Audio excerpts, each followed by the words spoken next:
prepared for a disaster? Are you prepared if you had to leave out of your house immediately?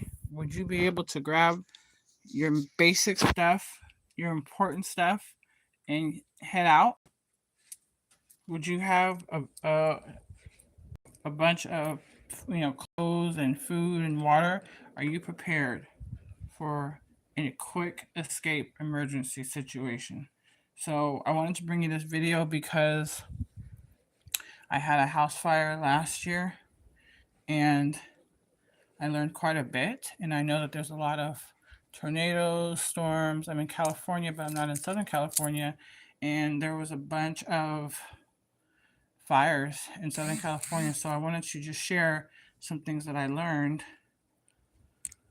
and took some notes just so you guys have an idea. And I just want to go over a few things that might be very helpful for you.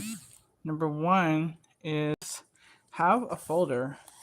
It has all of your important documents together. And I'm going to show you mine. It's super basic, but nevertheless. So last year, the year before that in October, I had a house fire and was displaced out of my house. It was a kitchen fire, displaced out of my house for a majority of the year. And it was very stressful and traumatic and everything. But I wanted just to share a few tips. Okay, so let me just go over a couple tips for you. Number one, get a folder that has important documents in it, such as your birth certificates, marriage certificates, your homeowner's insurance policy. That's very important to have that because a lot of times insurance companies will they can be tricky. But if you already have your numbers and your most updated one, I had this folder right here, which you probably can't see. So just looking through here. But let's say you have this folder and it says how mine. This is a new folder I have because I had a different one. And it was just like this, and I have all these documents in there. And so if something happens, time to go. I had my homeowner's insurance policy in here, but guess what? I had an old one in there. We had got a new homeowner's insurance policy. You know, when the rates get really high, you get another one. We had a new one in there, but we didn't put it in the folder. So I had to ask the mortgaging company for a new copy of my policy. Now, not a big deal, but kind of is a big deal because you don't want to be behind the eight ball. You're trying to get services, you're trying to get back in your home, and you want to know what your limits are. So when they say yes or no to certain things, you can look at your policy and say, actually, I can do that. Okay. And then they have to follow through on that. They have a duty to you, but sometimes you have to push them to get it. Right. So number one was to have a folder. This is the one that I use. It has all your important documents in it. Okay. And then number two, you need a folder for all of your insurance paperwork. And so I suggest something like this, which I have this one here. Okay, because something like this actually is just a kind of a see-through, but it has a top on it. So you can put stuff like receipts in here. And you want to save all of your receipts because yes, sometimes insurance companies and sometimes even other companies and people will give you money and funds for things, but there will be a time when they might say, I need to see the receipts before I'll give it to you. So you want to keep all your receipts. So you need a nice little folder like this that you can keep everything in there. And I would even divide that out. So you have receipts in one, and then you have paperwork. There's a lot of paperwork coming in. I would also recommend, and I didn't do this, I did it through my phone a lot, is a notebook like this that you can write the date, because you're going to have your insurance company, right, telling you have a claim to file, right? And then you're going to have your mitigation team, which is going to start to move whatever damages out of your house. So you'll be talking insurance, you got mitigation going on to get back in your house. Then you're going to have another team that's going to be doing your contents.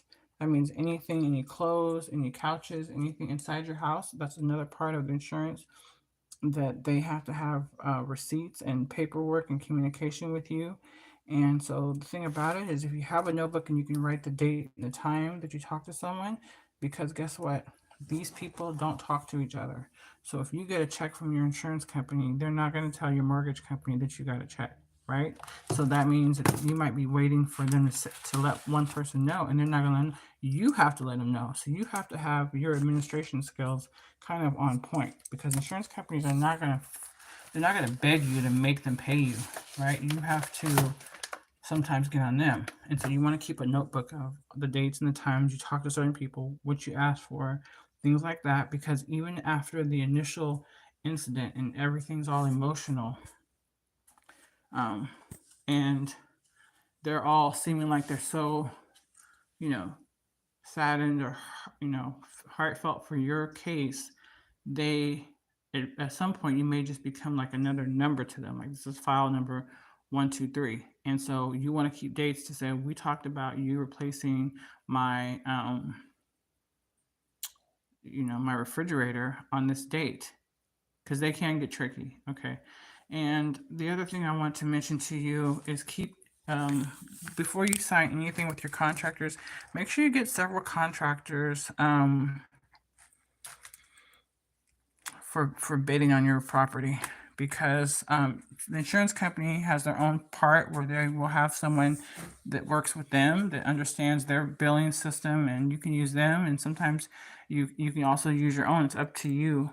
And I'm not super sure on everybody's policy, but I'm just saying you have some options in terms of who you want to use. But regardless of who you're going to use, they need to be qualified. And by qualified, I mean someone who's done this a few times, someone who's I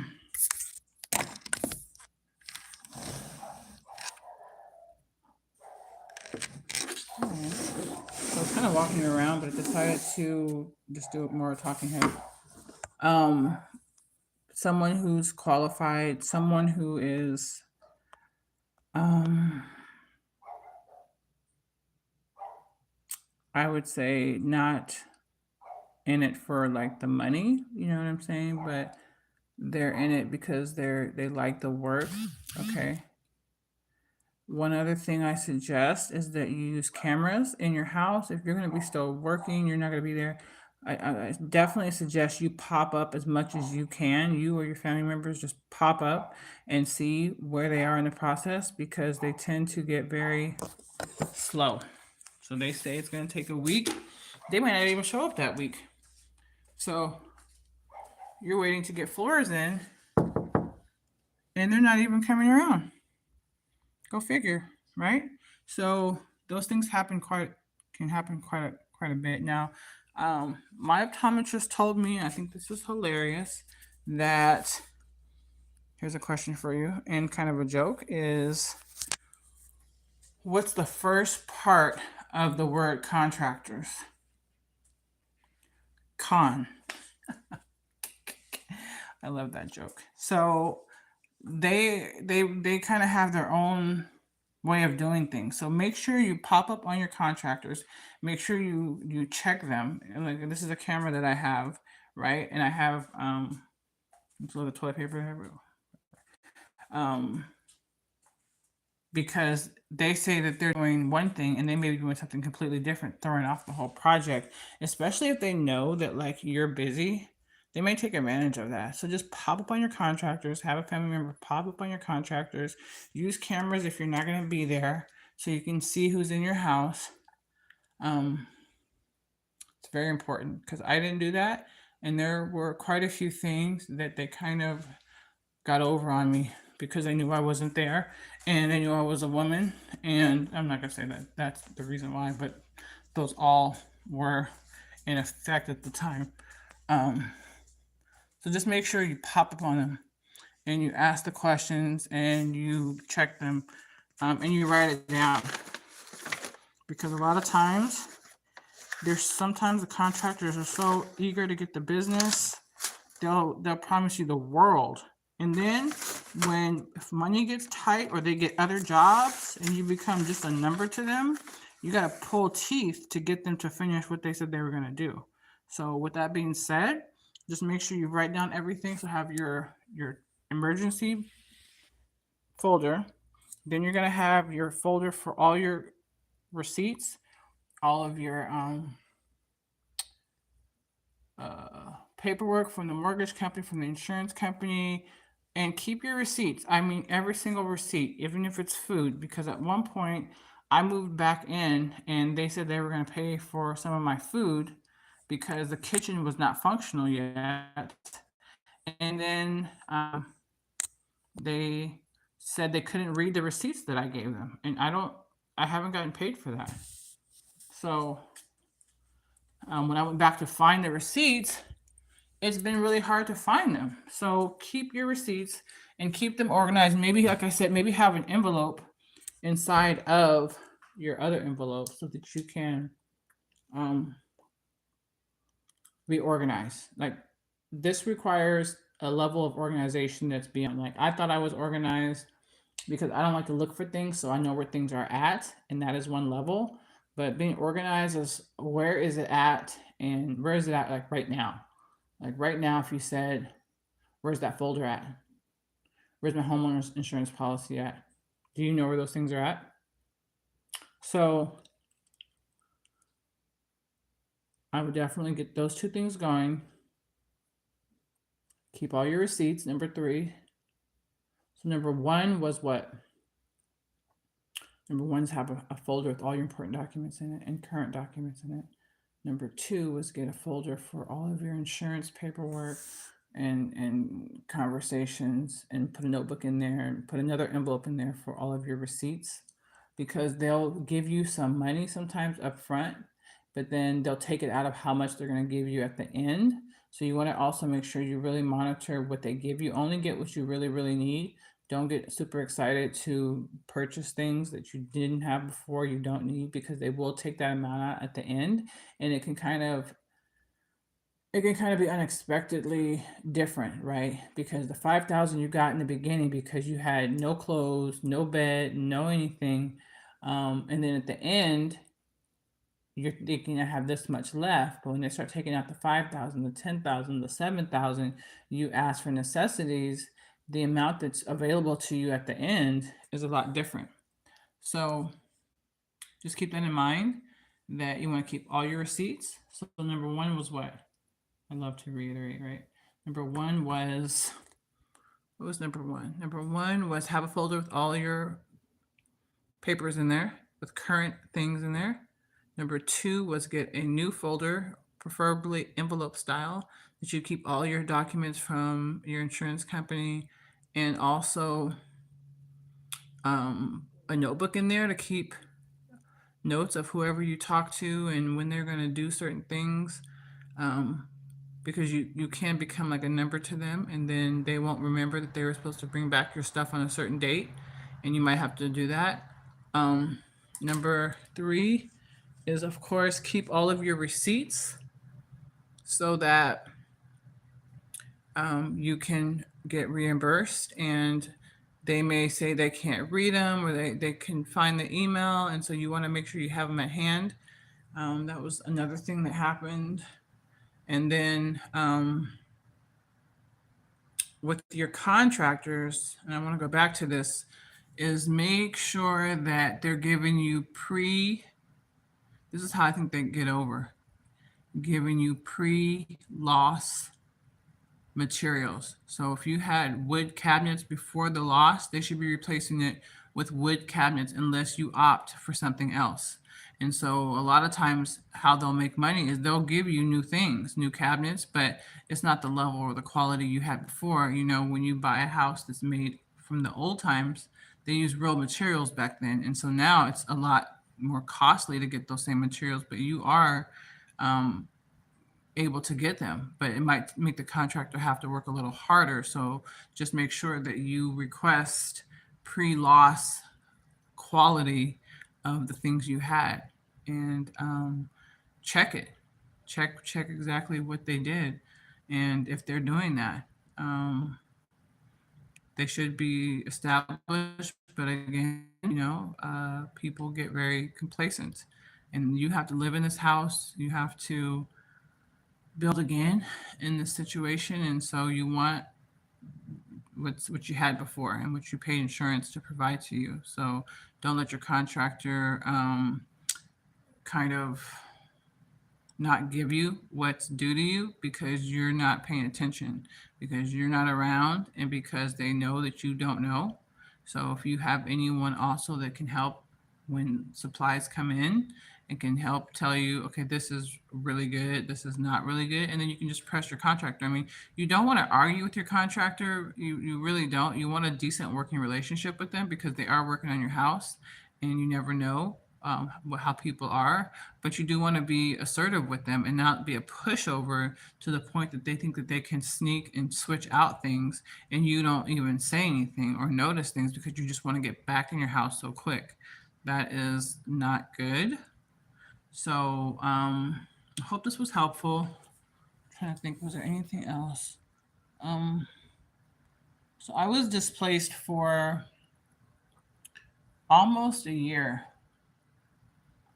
Yeah, almost a year. So initially when the situation happens, your insurance company is going to send someone over to evaluate your damages.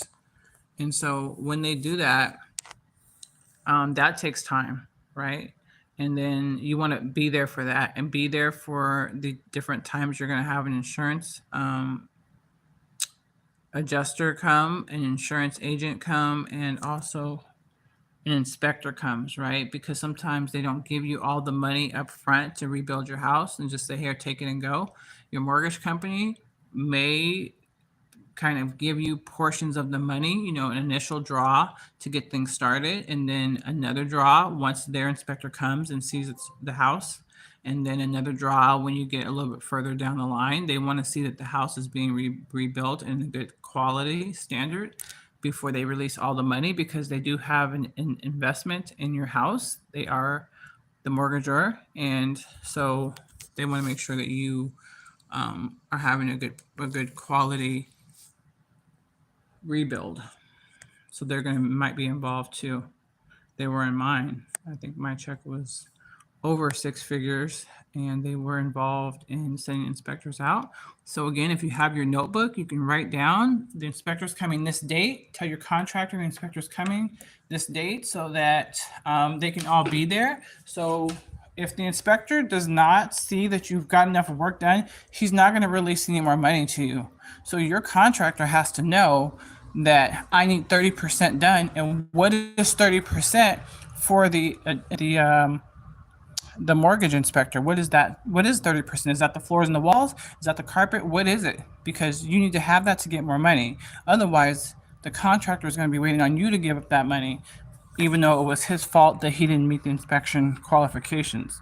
So I think I've covered most of it. I just really wanted to get this video out because there's a lot of things going on right now. So what did I put here?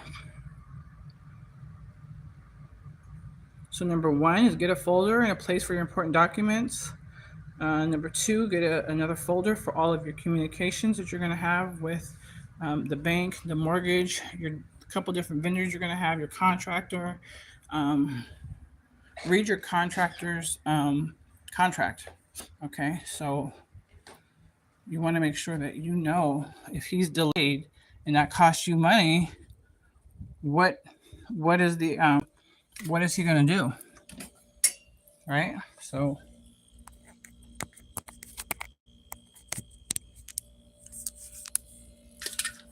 okay, so this is probably kind of janky, but let me see here. So number one is get a folder, a place for important documents.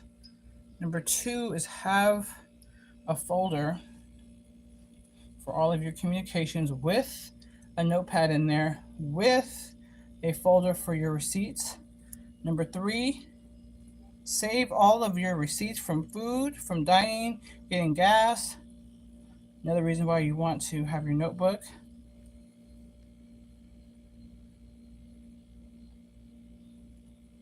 What is the other one I have on here? You have to really be on top of it. Like I said, pop up on your contractors. If you're able to take clothes, I would take a little bit more clothes. Let me just stop because you know what? When I had the fire, I thought I was going to be gone for a couple of days, and I only took enough clothes for a couple of days. And guess what? I was gone for almost a year. And it's not that you can't even come back in the house, but your stuff is gone. Like if you have a situation where you have mold, I don't know about mold. Let me just stick to fire. That's what I had. You have fire. They take your clothes to go get cleaned. They take your TVs, your couches, whatever is not a total loss. They take that. And so you want to make sure that you have um, enough clothes, and because ultimately you'll be rebuying stuff that you actually have, but you don't have them with you because they take them to a center and clean them off site. And so they don't just, they'll clean them and then they'll keep them there. So you don't actually have them.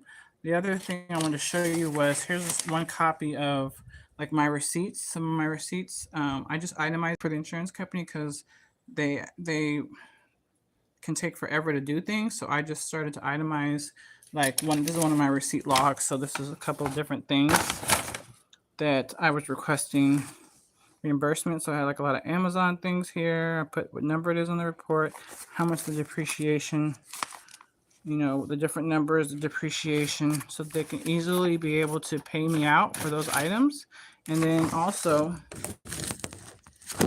this is kind of what the report looks like. You can probably see this. This is kind of what the report looks like. They may give you a report after you tell them all the things that you lost. And obviously, I would say this too: keep all of your photos and your videos in a separate file because you may need to give those to the insurance company. You may need to give them to them now, and then you may need to give them to them later. And if you have to go through all of your pictures, it's just going to be a lot. So try to organize your phone now. But anyway, here's a copy, a look at um, personal property, right? So here's the foyer, right? These are all the things that they said were in there that are replaceable. And then they're going to tell you how much that they said that they were worth. And then how much is your recoverable value? How much is your depreciation? So you're going to get a report that has all these pages in it. So you're going to need receipts as you're replacing things to be able to send in to request your funds back. So it can be really tedious. So just make sure you keep up with your administration process, your administration skills of keeping things neat, organized, put in the same place, in one location. So I think that's about all I wanted to share with you guys.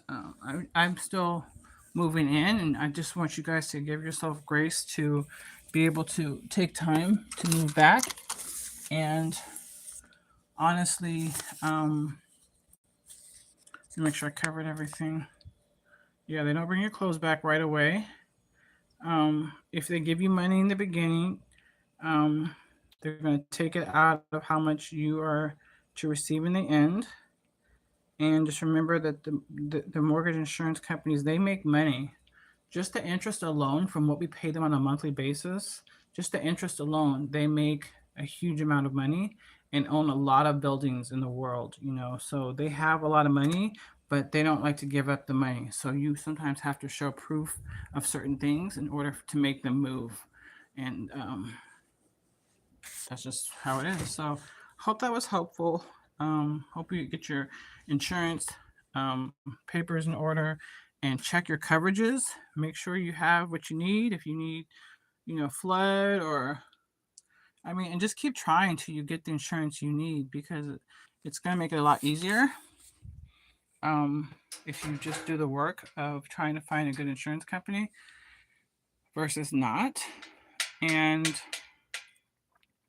what else can I say? Just hang in there and give yourself some grace and time. Like I did not take off of work at all when I had this whole thing going on. I wasn't even living at home. I was living in a hotel. Then we moved to Airbnb. It was a lot, and I didn't take any time off. So if you need to take time off, like be aware of that and don't feel bad about that. Like I didn't do that, and I think as I'm moving back in, I can definitely tell that that could have been something that was very helpful for me to start processing it, because I still feel like right now I'm processing all that happened, but I would have been further along in the processing if I would have taken time. But I was just like in survival mode, and that might happen to you too. And that is fine. So, anyhow, I hope that this helps, and I hope that you guys will have your emergency packets ready to go and have your folders. And you can buy that if something happens. Hopefully, you don't need that. But if it does, paper, paper, paper, copies of things and paperwork is so needed. And let's just help take care of one another out there. Yeah. So, anyways, with the way things are going, we're gonna need to be prepared. And so, hopefully, this video finds you before you need it. And so you can also catalog your stuff, like just go around your house and take videos and pictures of things. Um, just so you have documentation that I really did have a Rolex watch. I really did have a Chanel bag or whatever high value. I did have these coins. I did have this or that, so that it's easier, because sometimes the insurance companies as well, when they go through all of your stuff, you might think it's worth $25 and they might say it's worth $5. And so you're going to have to really prove how much things cost. That was a bad example, but just want to tell you. And also, when they give you your list of contents, make sure that you look at how much they're saying they cost. If they're saying your couch costs $500, you have to buy another couch for $500 in order to get the depreciation. So there's a lot of things that you might have to do to get your money back. Okay, so there's different levels. There's money that they give you right away, just to kind of help you out and get you going. And there's money that you have to almost qualify for by showing receipts. And then you have to keep up with all of your different vendors. They need to get paid, but you're not paying them directly. Maybe your mortgage company is going to pay them directly out of the other pot of money, because you have your insurance money, which is like for your house, your structure, your contractors, and then you have your contents, which is if you dumped your house upside down, anything that would shake out, they pay for those things. So you have at least two different parts of your insurance company right there. So you have to keep your notes really good. And it's a process. So anyway, I hope this was helpful. Hopefully you can get your paperwork in order, and then wouldn't hurt to have some extra toilet paper or paper towels in your garage, bottles of water, things like that. Wouldn't hurt to have that, just on another level. But anyways, I'm really hopeful that this has helped you out. Please leave some comments. I can go in more on specific parts that I found to require more information, but I want to just give you a general way to just set up right now. These are like just some quick hacks and just a good little reminder right now, just to get these things done right now, so you can just be prepared in case of an emergency. And okay, thanks so much for watching, and take care. Bye.